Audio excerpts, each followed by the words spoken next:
খালি মাঠে মুখ্যমন্ত্রীর সভা, শিলাছড়ি মনোবনকুল বিজেপির জনসভা কার্যত ব্যর্থ।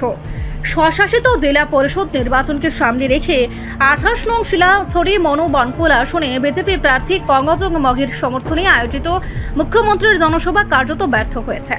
এমনই অভিযোগ উঠছে বিভিন্ন মহল থেকে। চাতকছড়ি সাতরাইপাড়া জেবি স্কুল ময়দানে অনুষ্ঠিত এই সভায় নির্ধারিত সময়ের অনেক পরে উপস্থিত হন রাজ্যের মুখ্যমন্ত্রী মানিক সাহা, কিন্তু তার আগমনের পরই স্পষ্ট হয়ে যায় সভার প্রকৃত চিত্র। বিশাল আয়োজন থাকলেও মাঠে উপস্থিতি ছিল অত্যন্ত কম।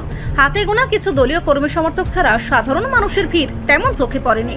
স্থানীয়দের মতে এই জনসভা ঘিরে আগে থেকেই তেমন কোনো উৎসাহ দেখা যায়নি। উপরন্তু রাতের বেলায় সভা আয়োজনের সিদ্ধান্ত মানুষের অংশগ্রহণ কমিয়ে দিয়েছে বলে মনে করা হচ্ছে। এমনকি দলীয় কর্মীদের মধ্যেও এই সময় নির্ধারণ নিয়ে অসন্তোষ ও বিভ্রান্তি দেখা যায়। মুখ্যমন্ত্রী তার ভাষণে বিরোধীদের আক্রমণ করেন এবং প্রদ্যোৎ কিশোর দেববর্মাকে উদ্দেশ্য করে কড়া বার্তা দেন। তবে রাজনৈতিক বিশ্লেষকদের মতে যে সভায় জনসমাগমই নেই সেখানে এ ধরনের আক্রমণাত্মক ভাষণ কার্যত গুরুত্ব হারায়।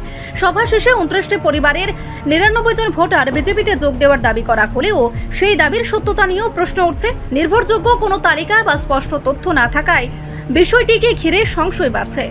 বিরোধীদের সরাসরি অভিযোগ, এই জনসভা শাসক দলের সাংগঠনিক দুর্বলতা এবং জনবিচ্ছিন্নতারই প্রমাণ। তাদের কথাই ফাঁকা মাঠে সভা করে বাস্তবতা ঢাকার চেষ্টা করা হলেও শেষ পর্যন্ত তা ক্যামেরায় ধরা পড়েছে। সব মিলিয়ে শিলাছড়ি মনোবনকুলে মুখ্যমন্ত্রীর এই জনসভা প্রত্যাশা পূরণে সম্পূর্ণ ব্যর্থ হয়েছে বলেই মত রাজনৈতিক মহলের একাংশের।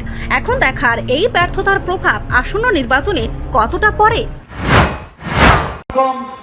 বিভিন্নভাবে মানুষকে কিভাবে বিভ্রান্তি করা যায় এই মথা পার্টি ভালো করে জানে মানুষকে। কারণ জনজাতিরা অত্যন্ত সরল প্রকৃতির হয় এবং তাদেরকে কিভাবে বিভ্রান্ত করে, তাদের থেকে ভোট যে বাক্স সেটা ভোট কিভাবে পাওয়া যায় সেটা ভালো করে জানেন। আপনারা জানেন বিশ্রামগঞ্জে কিছুদিন আগে নগর পঞ্চায়েত নিয়ে খুব হইচই। কি বিষয়? যে নগর পঞ্চায়েতে নাকি এই সরকার যে এডিসির অংশ নিয়ে যাচ্ছে। বন্ধুগণ, আপনাদের আমি আবার এখানে বলছি যে আমি যতক্ষণ ধরে আছি মুখ্যমন্ত্রী হিসাবে বা আমাদের সরকার কোনো অবস্থায় এডিসির একটা অংশ কোনো নগর পঞ্চায়েতেই হোক বা আমাদের অন্য জায়গায় হোক একটা অংশ 1 ইঞ্চি জমিও আমরা নেব না। বন্ধুগণ, আমি এটা বলে দিচ্ছি আপনাদেরকে। কিন্তু বিভ্রান্তি সৃষ্টি করতে হবে।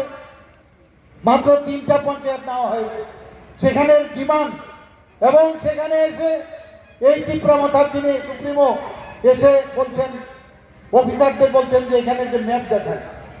ওনারা যখন সব দেখালেন, তারপরে যখন বুঝতে পারলেন যে না উনি ঠিকই আছেন, আর কোন অফিসার আছে, কার ক্ষমতা আছে যে মিথ্যে কথা বলবে, যা সত্য সেটাই দেখানো হলো। সমস্ত প্রসিডিওর মেনে সেটা করানো হয়েছে। বিভ্রান্তি করে মানুষকে বোকা বানানো, অমরপুরের ঘটনাও তারা আবার চেষ্টা করছে। এবারও আমি আসার সময় আমি গাড়িতে করে বসে আছি, একজন বিধায়ক আমার কাছে খবর আছে, সেই হিত উনার সম্পর্কে সবাই জানেন, কোথার থেকে উনি এসেছেন এবং এখন বারবার, এবং উনার যে ইতিহাস সম্পর্কে সবাই জানেন। আমি ওনার নাম আর বলছি না। উনি আজকাল সিভিল সোসাইটির নামে মাঝে মাঝে আন্দোলনও করেন। আমি শুনলাম যে হাইকোর্টে কেস করেছে। কি কেস? যে সমস্ত রোহিঙ্গারা বাংলাদেশি সব এসে ভিতরে ঢুকে যাবে, প্রচুর পরিমাণে লোক ঢুকে আছে। আরে আপনি জনপ্রতিনিধি, বিধানসভার মধ্যে কয়েকবার এসব প্রশ্ন করেছেন, আমি তার উত্তর দিয়েছি এবং সমস্ত কাগজপত্র নিয়ে আমি উত্তর দিয়েছি।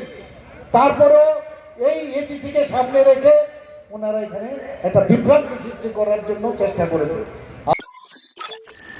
রিপোর্ট সংবাদ প্রতীক্ষা।